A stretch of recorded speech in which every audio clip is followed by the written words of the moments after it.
David Firestein is the inaugural president and CEO of the George H.W. Bush Foundation for U.S. China Relations and a member of the foundation's board of directors.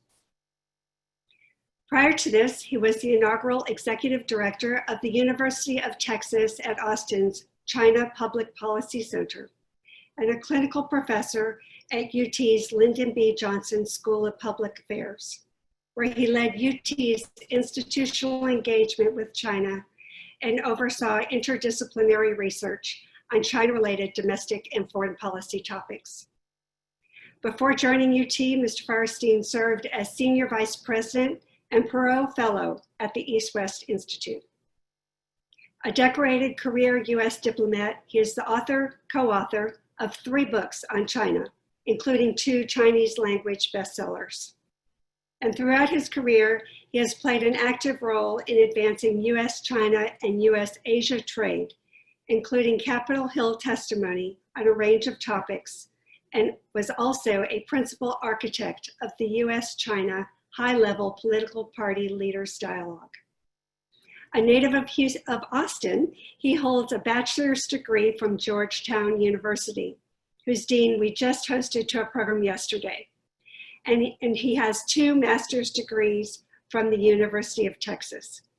Please welcome to the World Affairs Council of Greater Houston, the President and Chief Executive Officer of the George H.W. Bush Foundation for U.S. China Relations, Mr. David Firestein. David, welcome. Thank you so much, Marianne. It's really an honor to be with you. I'm delighted to be here. Thank you. Well, we're so glad that you've joined us this evening, and there are so many people who are very inquisitive about what's happening with China, with some of our friends here locally. We have had great relationships with not only friends in our Chinese community, but also with the foundation. So it's a wonderful opportunity for us to learn more about this important relationship. So let's just dive in. Given the recent closure of the Chinese consulate in Houston and our U.S. consulate in Chengdu, and Secretary of State Pompeo's speech entitled "The Communist China and the Free World's Future," declaring the failure of 50 years of engagement with China and the call for free societies to stand up to Beijing, I'd be interested for you to describe the state of today's U.S.-China relationship from your perspective. Well, Marianne, thanks so much. And again, just let me start by saying thank you for having me. I'm really honored to be with you. I'm a big fan of the World Affairs Council of Greater Houston, and I only wish we could all be together in person. And I'm grateful for the time of everyone who's taking the time to be a part of this event. To your question, yes, I think we are unquestionably at a modern era low point in the U.S.-China relationship, no doubt about it. I think literally as we sit here, all of us, nearly 200 of us on this call, this is the low ebb mark of the relationship, dating back to the 1970s. Things are bad and getting worse seemingly almost daily. The closure of the Chinese Consulate General in Houston, and then the reciprocal and predictable closure of the U.S. Consulate General in Chengdu, I think mark a new low point. It's something, the closure of a Consulate General is something that is unprecedented in U.S.-China relations since normalization in 1979. Indeed, the Houston Consulate, as I think is widely known there in Houston, was the first consulate established by the People's Republic of China in the United States. So there's particular symbolism around the closure of this particular consulate general. And I think, the relationship is definitely in a bad place. I think prospects in the near term for U.S.-China relations are pretty bleak. But as I've said before, just because we can't see the light at the end of the tunnel doesn't mean we shouldn't keep marching forward toward the end of the tunnel. And that's what we hope to do at the Bush China Foundation. You mentioned this is unprecedented, the closure of one consulate, the closure of another. Has this ever happened before in recent years? The only time I can think of that a consulate or a diplomatic mission might be closed is when two countries are either at war, literally engaging in warfare with each other, or on the cusp of doing so. But during a time of peace, for a nation to simply close down another nation's consulate general or any part of its diplomatic mission is, as far as I am aware, pretty well unprecedented in the modern era. I just haven't heard of another case of this happening. Even if the United States government, for example, were to have come to the judgment, as it evidently did, that the Chinese consulate general in Houston were engaging in actions and activities that were detrimental to the interests of the United States, a more traditional response under any US president in the past would have been to declare persona non grata, or PNG, any number of diplomatic personnel, as, for example, President George W. Bush did during my time as a US diplomat in Moscow, and the United States evicted or expelled, rather, 50 Russian diplomats. And of course, predictably, the next day, the Russians expelled 50 US diplomats as a reciprocal and kind of tit for tat measure. That is not unheard of, although that particular case was rather dramatic. But to expel one person, two, five, some number of individuals is not unheard of. To close down an entire mission on 72 hours notice is unprecedented. And it's a sign of just how dramatically the U.S. China relationship has deteriorated. And of course, China took a countervailing response, closed our consulate general in Chengdu. And I have to say, I have been wondering whether this might be an indication that the Trump administration seeks to move in the direction of de-recognizing the People's Republic of China. I'm not saying that I believe that will happen. I'm not saying that I predict that'll happen, but it certainly would have been unthinkable even months ago, or certainly 3 years ago. Now I don't think it is so unthinkable. And if one were to want to de-recognize a country and terminate diplomatic relations with another country, closing one of its consulates would be a good place to start. And I think it's a stark indication of where things are right now. Would you say that that's the Trump administration and maybe Washington's viewpoint, that at this point, the next steps would be what, do you think? Well, I think it's fair to say that it's really hard to predict with this president. Any given moment, any of us can look down at a cell phone and see a tweet and see a fundamental change in U.S. policy or an unexpected presidential or U.S. government initiative. I think things will get worse substantively and tonally in the relationship between now and the U.S. presidential election in early November. Obviously, China is in an issue, in a sense, in the U.S.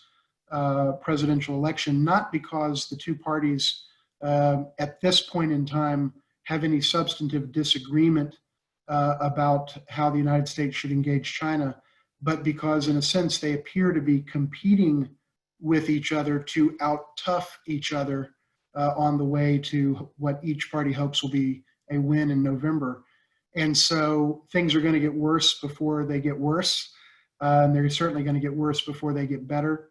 What the specific next thing that could happen might be, honestly, I've given up trying to predict, because I think we are in some really uncharted territory at this time. So you don't really see any partisan divide in Washington as to the viewpoints of China? Yeah, it's a good question. In short, no. I think both parties are really more or less in the same place. Both parties are now framing China to a certain degree as certainly an adversary, certainly a rival, in most cases an adversary, and I think in many cases people are actually invoking the terminology of enemy to describe China. And I think that is across party lines. We've seen a number of different cases in which U.S. legislation in both houses of Congress have passed, not only with bipartisan support, but in a surprising number of cases with unanimous support. Literally 535 elected members of the United States Congress have voted in favor of any number of pieces of legislation relating to China. And obviously that demonstrates an extraordinary level of, if you will, bipartisanship or bipartisan consensus. I will say, with that being said, that I do continue to detect a significant difference between the two parties when it comes to the kind of language that is being used, the tonality, the rhetoric itself, the tonality of the rhetoric.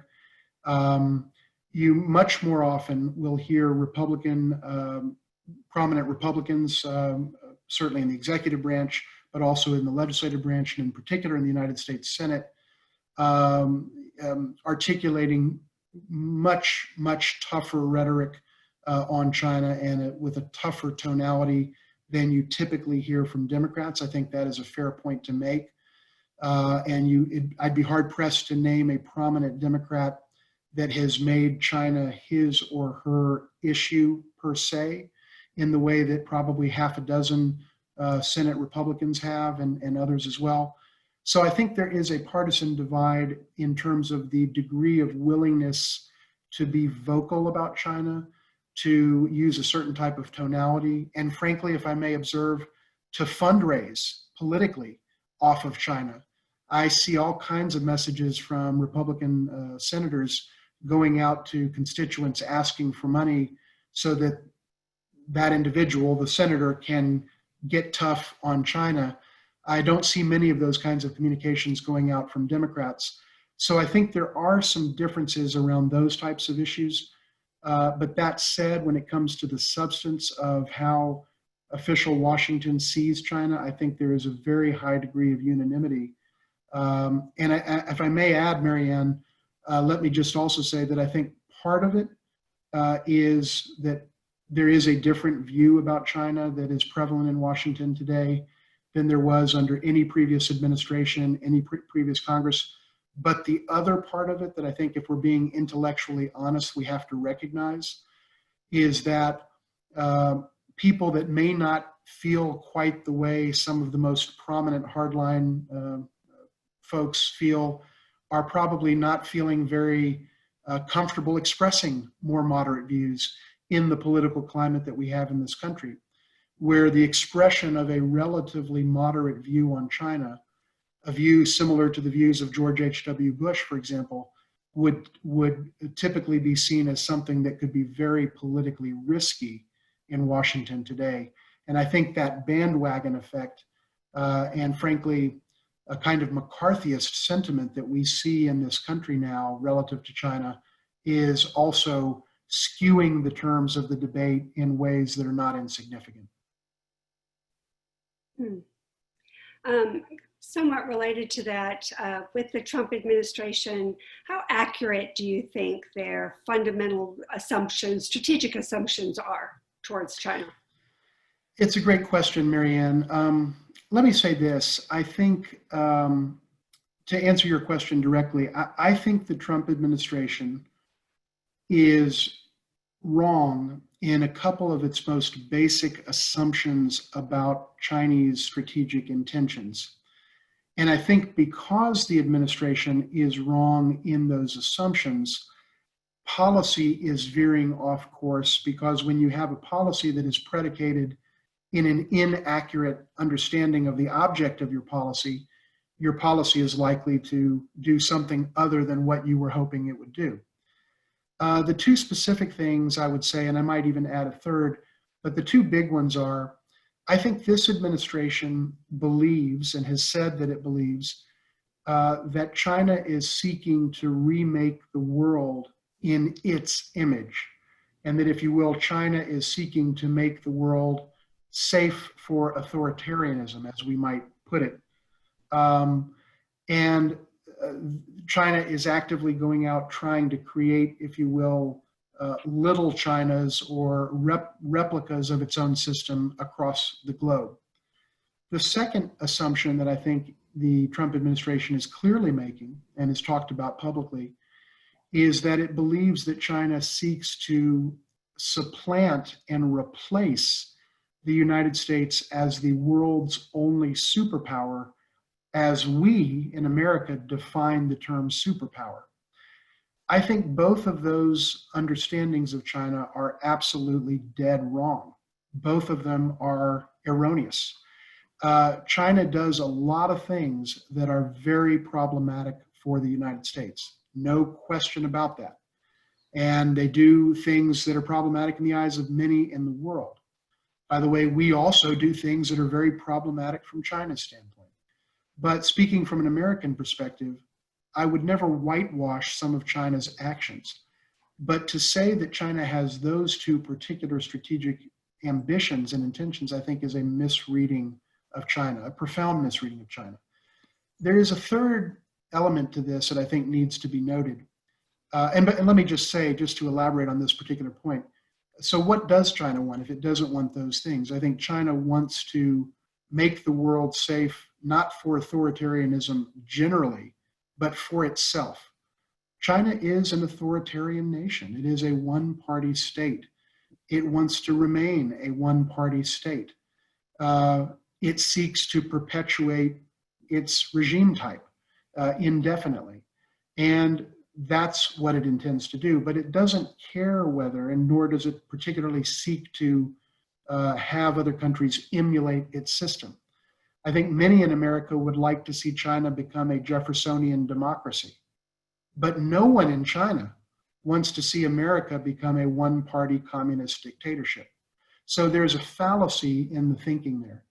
With respect to the notion of unipolarity or U.S. superpowerdom, I think it's fair to say China wants to be a more co-equal player in the world in a more multipolar setting, and in relative terms would like to see the differential of power between the United States on the one hand and China on the other reduced, so that the U.S. is not so much vastly more powerful than China than it is at present. That certainly is a goal, but I can say for sure, China doesn't want to be a second United States, bumping us off and taking our place as the world policeman and the country that puts boots on the ground in Afghanistan and Iraq and Grenada and Panama and the Gulf and so forth and so on.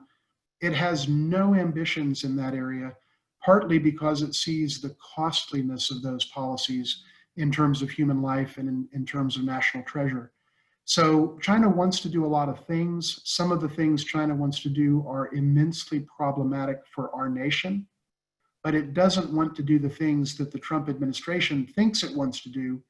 And when your policy is predicated in flawed premises, it's going to end up not doing what you're hoping that it would do. The final point I would quickly make is that I think there is a sense in the Trump administration that somehow there is the Communist Party of China on the one hand, and Marianne, you referenced the talk given by Secretary of State Pompeo recently, which mentions the Communist Party by name.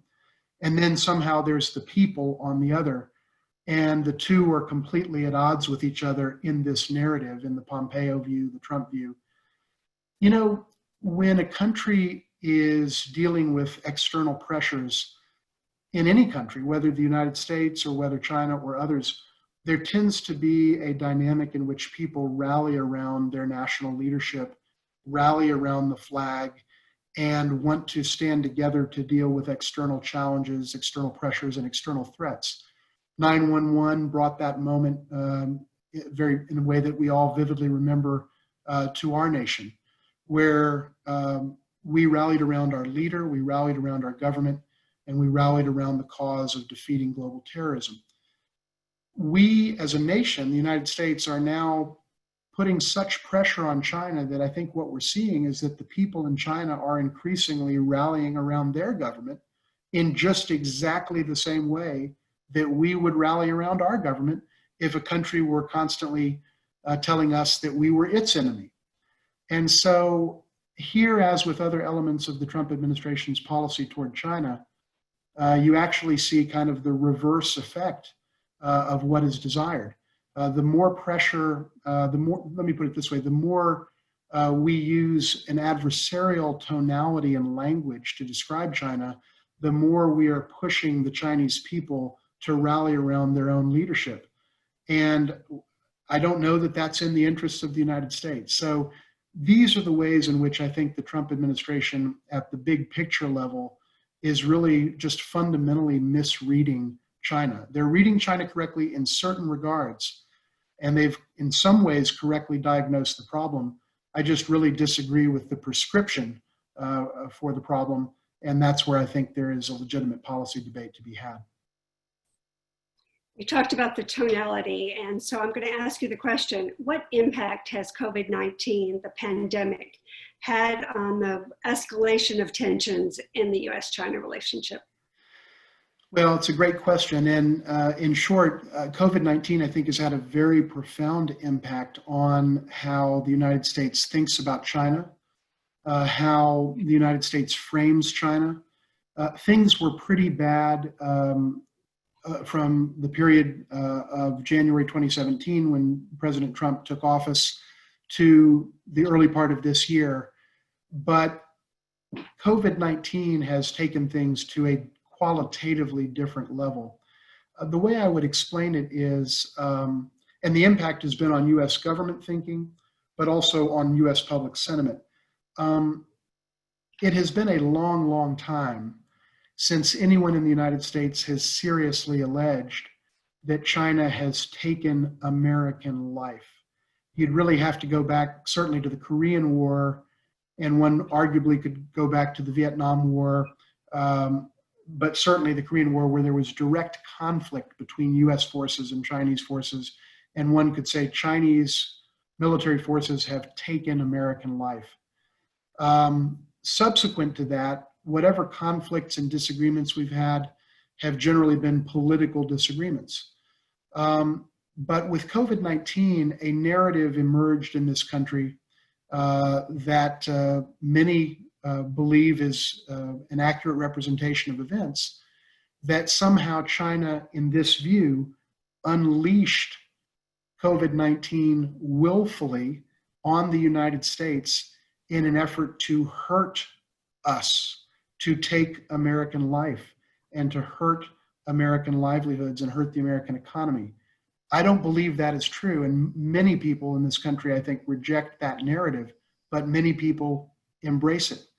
And if you think that that a country has unleashed a pandemic upon you, a plague upon your nation to kill you and to take away your livelihoods and put a huge dent in your economy, then you're going to have a certain mindset about that country if that is your assumption.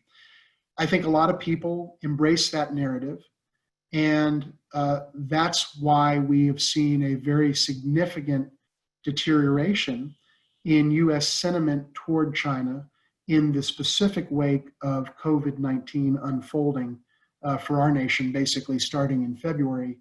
Ultimately, the issue goes back, I think, to December or November of last year, but it started coming into our orbit in February. And since that time, we've seen a 25% drop in US favorable sentiment toward China. So there's no question at all, Marianne, that COVID-19 has had a very profound impact on how the US government frames China and how the US public sees China. Yes, it has seeped into public perceptions, and so it's amazing how we have interpreted that and shifted so dramatically in such a short time. Back to Secretary of State Pompeo's tough speech on China. He said the U.S. policy of engagement toward China is a failed policy. Do you think that's a fair assessment?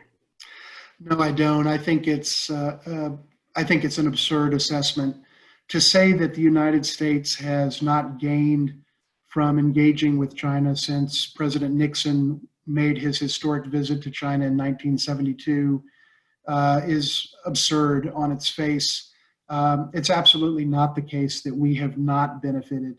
We've benefited in a lot of different ways. We benefited geopolitically in the 1970s by working with China in various ways in the 1980s. Against the Soviet Union and some of the things that it was doing. which was one of the principal reasons for Nixon's decision to engage China in the first place. Needless to say, our economy has blossomed over the last 50 years in terms of virtually every metric that you can apply: GDP growth, stock market, et cetera. And China has been a big part of that story. It's in so many different ways on geopolitical issues, security issues, economic issues, economic life for average Americans, job creation in the United States, and for that matter, 401k portfolios in the stock market. In almost every way that you can count, the United States has benefited from our engagement with China, our trade with China, our engagement with China as a diplomatic partner on tough issues. We've often had, not always, but often had China's support in the United Nations when we have sought it, including in terms of the Gulf Wars back in the 1990s, and on many other issues, North Korea and other issues. To literally dismiss that and simply say that all of this it counts for nothing over the last 50 years, I think is an erroneous and absurd assessment that is grounded in ideology rather than in the factual record. So no, I strongly disagree with the notion that engagement represents a failed policy. I will say there have been, and I've said for years, and I'm on the public record for years saying, there have been massive asymmetries in the relationship between the United States and China in many different areas, economic and trade areas in particular, but also even with respect to just things like when an American goes to China, if that American is a Gmail user, they can't use Gmail because Gmail is locked out. If that American is a New York Times online reader, that American's not going to be able to read the New York Times in China. That's unfortunate and wrong. When a Chinese person comes to this country, he or she can use a Chinese internet platform. They can read the China Daily or Xinhua News or any other Chinese publication because we protect those freedoms, freedom of the press, freedom of information, and so on. So there have been asymmetries, no question about that. The asymmetries need to be rectified, no question about that. But to simply say that engagement has been a failed policy is an indefensible position, I think, by any objective measure. I'm going to take one of my own questions and bring in one of our audience questions. So Hong Kong has been a very serious issue in U.S. China relations. Christopher asks, do you think that the U.S. consulate in Hong Kong will be closed? That's a great question. That's a great question. Let me say this. There are already instances in which offices have left Hong Kong because the decision makers relative to those offices have come to the belief that they would no longer be able to safely operate in Hong Kong owing to the implementation of this new Hong Kong national security legislation, national security law that was put into place about a month ago, and it was promulgated early this month, early July. One example is the Taiwan Economic and Cultural Office, which is the quasi-consulate, if you will. It's not a consulate, but a quasi-consulate equivalent in Hong Kong, made the decision to leave Hong Kong because under the terms of the Hong Kong national security law, for TECO, T-E-C-O, the Taiwan Economic and Cultural Office, to simply articulate its positions would effectively become a violation in all likelihood of the law. Therefore, they made the decision to leave. So the question is a very good one. The difference, I think, is, to the question directly, I don't think the U.S. will be forced to close or will choose to close its consulate general in Hong Kong. I certainly hope we don't do that or don't have to do that. U.S. diplomatic personnel in Hong Kong enjoy diplomatic immunity. and therefore they can say and do the things they need to say and do pursuant to advancing our nation's interests, and be free of prosecution because they enjoy diplomatic status and therefore diplomatic immunity. But it is not an unreasonable question. And given how bad things are and given other consulate closures, I wouldn't rule anything out. But I don't think that has to happen because of the principle of diplomatic immunity. However, Americans and others who are in Hong Kong who don't have diplomatic immunity are going to have to engage in a set of calculations and decision making that takes into account the fact that the risk level for them, if they're outspoken about political matters that are deemed sensitive by the powers that be there, the risk level has increased greatly. And I'll be honest, I have serious concerns about, like many, about this new law in a number of different ways. The vagueness of the definitions is a fundamental issue. The rescinding of what we would call in America the Fifth Amendment right against self-incrimination, which has now been taken away from people in Hong Kong on matters relative to national security. I think that's a very serious problem. And also the extraordinary extraterritorial jurisdictional reach of the law, I think is very problematic and frankly shocking to me that China would allow this type of language to be in the law, namely language that potentially creates criminal liability for every person on the planet Earth if they do certain things relative to the national security situation in the Hong Kong Special Administrative Region. That type of effort to extend a jurisdictional reach across the globe is something that I think is quite shocking and audacious. I'm surprised that China would seek to do that. And that and the other things that I mentioned in any number of other areas all cause me major concern about this law and fundamentally what the impact of the law is going to be on Hong Kong's ability to continue to serve as the pearl of Asia and a massively important economic and financial center in the world. And by the way, a massively important U.S. trading partner. Let me say, Marianne, one other thing that's important about Hong Kong. As with other policies, the Trump administration has reacted, but a good portion of our policy toward Hong Kong is likely to hurt America first and hurt America worst. What do I mean by that? I mean that it sounds to me like the Trump administration is planning to eliminate preferential treatment for Hong Kong on the issue of tariffs. If that is what happens, then what we're doing is we're hurting the people of Hong Kong and we're hurting ourselves by making it more difficult for Hong Kong producers to sell to us and inevitably making it more difficult when China countervails with its tariffs for us to sell to Hong Kong. We have a surplus with Hong Kong. Under President Trump's policies, that surplus may go away very quickly. And, you know, the analogy I would use is if one spouse commits abuse against another spouse and someone calls the police and the police come and arrest the spouse who was abused, that's what we're doing. We're punishing the people of Hong Kong and we're punishing ourselves in terms of some of the policies of the Trump administration relative to Hong Kong. Should we do something? Yes. Should we hurt the good people of Hong Kong and hurt the good people of the United States of America? I sure as heck don't think we should, but evidently the Trump administration does. Brings me to another thought and question concerning human rights and civil liberties with China.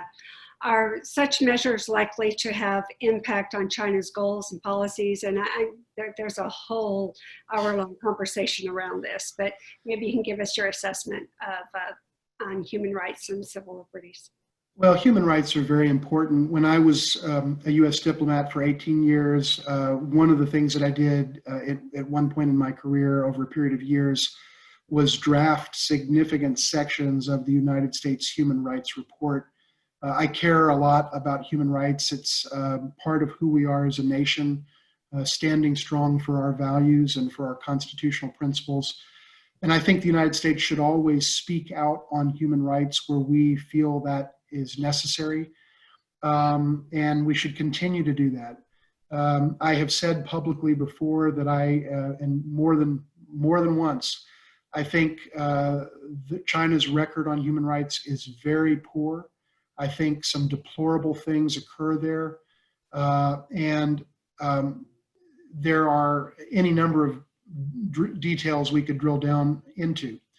However, the point that I would make here in reference to your question is, one of the things that I think is very clear is that the ability of the United States to fundamentally change the human rights picture in China is very minimal. Whether we like that fact or not, that is self-evidently the case. You know, one thing we should point out is under President Trump, who has fashioned himself as the toughest U.S. president on China, and many people in the United States who are knowledgeable, Republicans and Democrats, who are knowledgeable about the U.S. China relationship would actually say President Trump has been the weakest U.S. president on China in America's history. But President Trump fancies himself to be the toughest. It's on President Trump's watch that China has engaged in human rights abuses relative to the Uyghurs in Xinjiang on the scale that they have. It wasn't on President Obama's watch, it was on President Trump's watch. That's a good indicator of the disconnect between U.S., quote, toughness and U.S. policy on the one hand and Chinese actions on the other. Even when you have a purportedly tough president, China is going to do what it's going to do, and our ability to influence that is very minimal. Doesn't mean we shouldn't express our values and stand up for our values and speak out and call out bad behavior. By the way, a lot of nations are calling out U.S. behavior in many different regards. And one of the things that I've been most saddened by in recent years is the decline in U.S. Moral credibility to speak on these issues. Marianne, let me ask you this question rhetorically. How do we as Americans stand up for freedom of the press in China when we have a president who has referred to the American media as enemies of the people? How do we make that argument to China or Russia or any other country when our own president refers repeatedly to our media as the enemy of the people or enemies of the people? That doesn't help us make our case. But to your point, we need to speak out. We need to address issues where we can. If we can make a difference, let's try.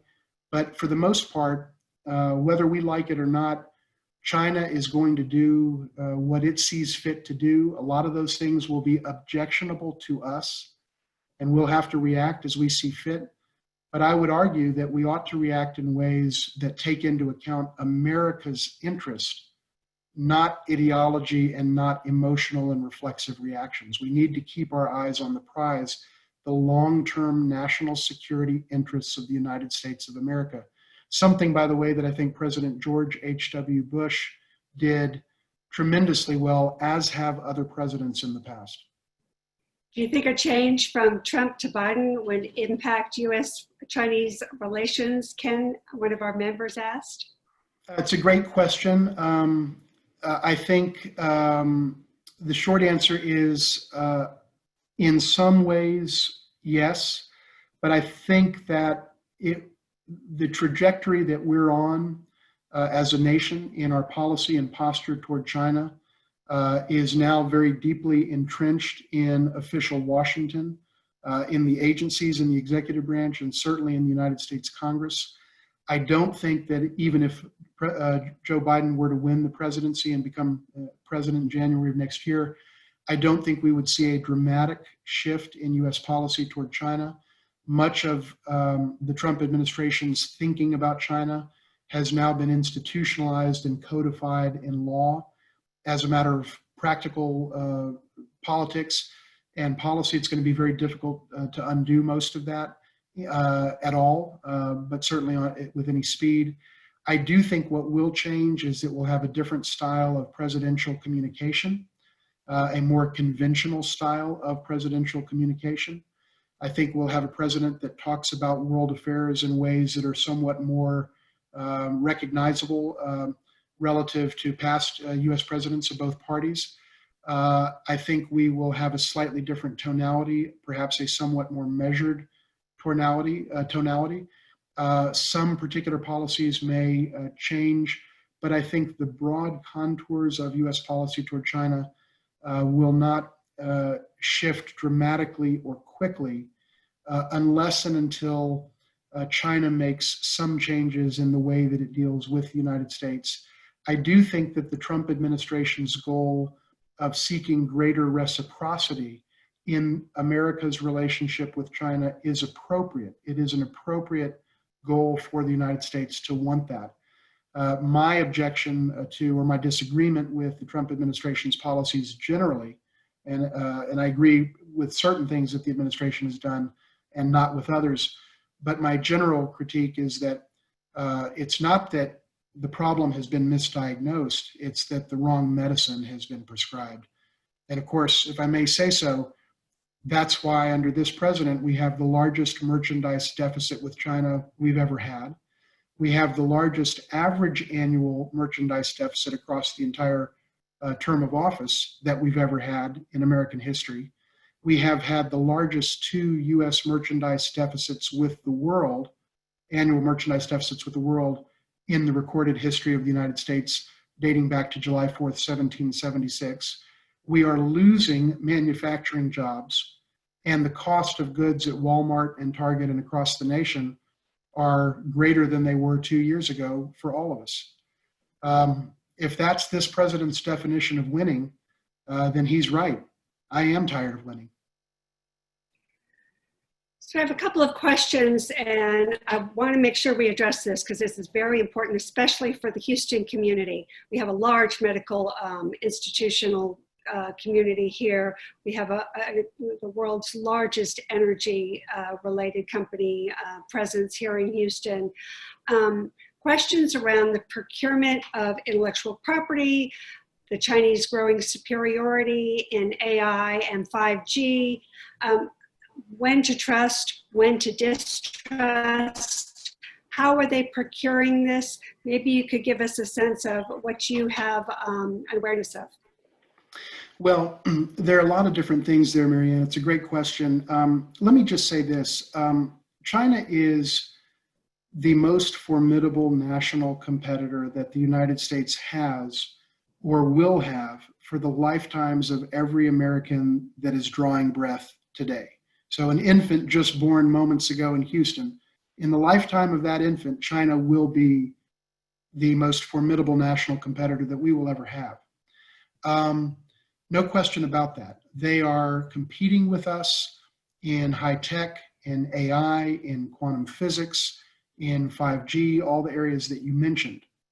I think this administration has philosophically said, how can we make our competitor less competitive? Rather than saying, how can we make ourselves more competitive? And it is certainly true, and I've said for years, that China has at times gamed the system. It has at times done things that are improper, I think unlawful under U.S. law, inappropriate, illegal, detrimental to U.S. interests. No question about that. I absolutely have seen that. And all of that is true. But the thing that I try to point out to my friends who are still in government, and I was in U.S. government for 18 years, is the only thing we can really control is our performance. And so I think the answer to intense competition is what it always has been in our nation, and that is upping our game. You know, when the Soviets back in the 50s or 60s were competing with us in terms of the space race and missiles, we didn't say, let's make it harder for them to succeed. We said, let's up our game and let's get to a point where we can beat them at this game. I think that's the mindset that we need to bring to this. I'll mention someone who is a recent resident of Houston, unfortunately recently passed away, a gentleman who is a very dear friend and someone I respect immensely, Dan Slane, who was a very strong China hawk, former chairman of the U.S. Economic and Security Review Commission, longtime Republican, hardliner on China, and someone that I learned a lot from and greatly respected. And he said to me, after a trip to China, he said, "David, I have seen the enemy, and it is us." And I couldn't agree more with Dan Slane, of blessed memory. He passed away a couple of months ago. But he's exactly right. If we're going to win in the competition with China, as I hope and believe we will, we need to up our game and worry less about them and worry more about getting our own house in order and doing the things that we need to do and making the investments in the future and in these high-tech areas, et cetera. It is also true that we need to speak out when we think China is breaking the rules that it has signed up to abide by in terms of the World Trade Organization, the trading system, and so on. Absolutely, we should take a strong stand on that. We should call out illegal and improper actions or behavior on the part of China. But the only thing that we definitely can control is us. And I think we ought to spend more time focusing on that and less time focusing on the competitor that we think is in the rearview mirror who's gaining on us. And it makes me think of that Jurassic Park video or movie where it says, images in this mirror are larger than they appear. And we're looking in the mirror and we're seeing China. We need to be looking forward, and we need to be doing things that make our country stronger, faster, better. One of the things that has been most disappointing to me personally is that this administration is adopting some of China's worst practices as best practices to be emulated. We became the number one power in the world's lone superpower, the only superpower left standing, the number one economy, the number one innovator, by doing things our way, by relying on the market, by relying on the principles of limited government, the notion that trade benefits all and increases the pie. I think it would be a big mistake strategically for us to veer away from those principles, because those are the principles that made this nation great to begin with. Tatiana asked, what would happen if the U.S. tried to stop recognizing China? Well, my job would get very interesting, even more interesting than it's been, and it's been quite interesting in the last year or so. It would be, it's hard to contemplate how profound a shift that would be. The hit to the U.S. economy would be profound, because presumably that would have a very serious impact on, obviously, trade between our two nations, our ability to advance important national security interests that are where we need China's support and help would be greatly undermined, whether it's North Korea, whether it's whether it's climate change, whether it's international piracy on the high seas, for example, off the coast of the Eastern Horn of Africa, whether it's pandemics, a whole range of issues. The implications would be profound. They would be far-reaching. They would be detrimental to the United States, in my judgment, and I think the judgment of every living former president, every living former Secretary of State, and every major thinker that has ever thought about these issues and spoken about them. It would be a kind of decoupling, if you will, to the extreme. And I think it would be really bad news for our country. It would take a while to lay out all the cascading implications of that. By the way, it would set back the U.S. economy. It would set back our growth model. It would set back our research and development, which relies heavily on immigration from abroad, including from China, not limited to China, but including from China. I think the Trump administration believes that all innovation that occurs in America occurs from the descendants of those who came over on the Mayflower. I've got news for the Trump administration. That's not the case, just factually. And the cascading impacts of full derecognition would be life-changing for all of us and for the world. And I think it would make the world a worse place, not a better place, and one where significant international conflict was likelier, not less likely. That's a short summary of it, I think. I don't want to close out the conversation until we talk about trade. What is your perspective? What do you see going forward in the future? Well, first of all, let me reiterate one important point.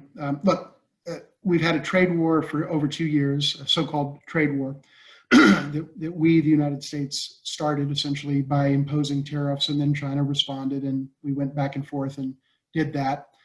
Now everything's more expensive for the American people, et cetera, as we all know. So even with the trade war, we still trade today, based on Trump administration data, about $550 billion worth of two-way trade between the United States and China. It's down from where it was a year or two ago, but it's still a colossal trading relationship that is third only to Canada and Mexico. So it's still a relationship that matters to the nation. And by the way, it's a relationship that matters to Texas. And I'm a native-born Texan. I'm from Austin originally. My mom and dad met and married in Houston. My 3 sisters were born there. My ties to Texas are very deep, and I care a lot about the state. Texas is the #1 exporter to China. We surpassed California just, I think, last year. So China matters to the Texas economy, particularly the energy sector, which we could do a standalone session on or talk briefly about. But China really matters.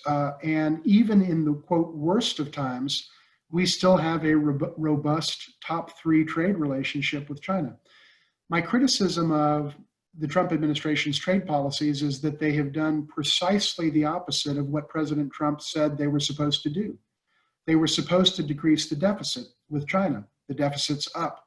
They were supposed to decrease the deficit with the world. Our deficit with the world is at an all-time record. They were supposed to increase manufacturing jobs. We've lost them.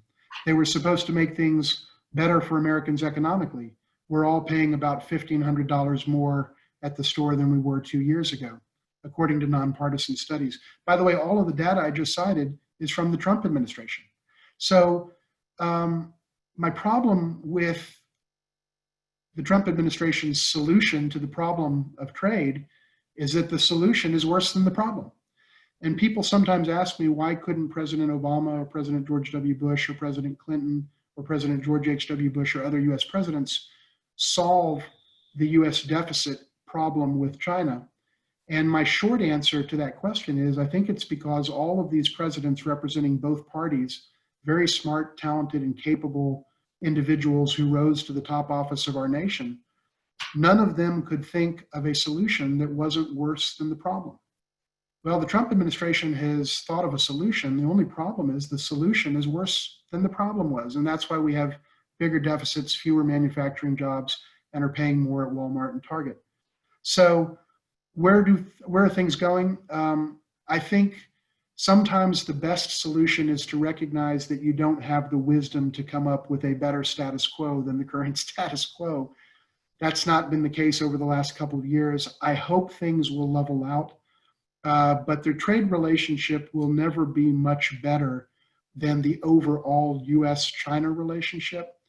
And if we as a nation wanted China to start chipping away at that merchandise deficit that we have with them, one of the ways to do it would have been not to pick a fight with the country that you're trying to get to buy more of your stuff. So again, it's just an example of working at cross purposes. Let me just mention one other quick point, because I know I don't want to blather on and take people's time. But let me make one important point that hits close to home for the great state of Texas, our beloved home state.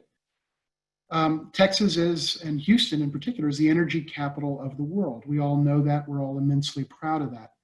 The United States ought to be selling boatloads of liquefied natural gas to China, and we could, if we had a different mindset in Washington and we had a different set of policies. China wants it. We have it. They need it. Let's do it. It's a pretty simple idea. China has twice as much technically recoverable shale gas in terms of fracking as we do. They have 1.1 something trillion cubic feet so far identified of technically recoverable shale gas. Guess where that gas is? In the Sichuan Basin. Guess which U.S. Consulate General served that basin and helped American business get opportunities there? You got it. The U.S. Consulate General in Chengdu, which was just closed because we closed China's Consulate General in Houston.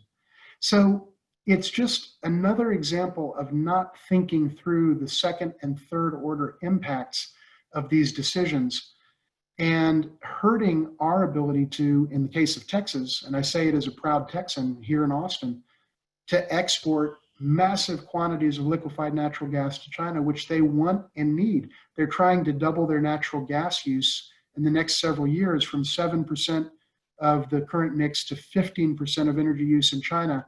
It's a doubling. We ought to be benefiting from that. And we could if we had the right policy framework and if we had the notion of, if we embraced the notion of walking and chewing gum at the same time, which is not something that we currently embrace. So lastly, James asks, what steps should we take to re-engage with China? And I'm going to ask you to weave that into what are the efforts that the George H.W. Bush Foundation for U.S. China Relations are doing to foster better relationships with the country? Well, thank you for that. And look, I think we need to be clear-eyed in engaging China. They do a good number of things that are very, very problematic for us as a nation. No question about that. I would never whitewash that. It's true. I've seen it up close and personal. It's a problem. But it is also true that China is, in fact, an indispensable partner of our nation in a variety of ways. I think philosophically, what we have to do is be able to hold in our mind two truths that are seemingly contradictory, but that really aren't contradictory at the same time. And that is that China is our most formidable national competitor, bar none, and it is also an indispensable partner and a country without which we can never fully fulfill our potential as a nation. Both of those statements are true. China recognizes that. We need to recognize it as well so that we advance our interests. I don't think we should engage China because it's good for China. I think we should engage China because engaging China in a way that's thoughtful, in a way that's results-oriented, in a way that's substantive, in a way that's clear-eyed is good for us. That's why we should do it. That's why President George H.W. Bush, that's what he believed. That's what all previous U.S. presidents believed. And it leads me to make a quick point about our foundation. The George H.W. Bush Foundation for U.S. China Relations has a very simple mission: to advance U.S. China relations in ways that reflect the ethos, spirit, and values of President George H.W. Bush. President George H.W. Bush believed that the U.S. China relationship was the most important relationship in the world. President Bush said that he loved the Chinese people. President Bush knew more about China than any incoming president in American history because he had lived there.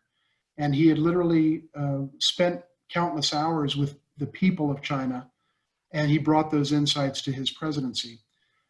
We believe, as President Bush did, President George H.W. Bush, that we need to be clear-eyed, we need to focus on results, we need to be pragmatic, not ideological, and we need to bring our nations together where possible to advance America's interests and to realize the full potential of our nation, which President Bush believed couldn't be done without engaging with China in a substantive way.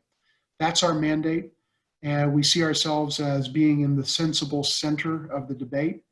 We have been very critical of Chinese policies on any number of occasions, and will continue to be where we think that's merited.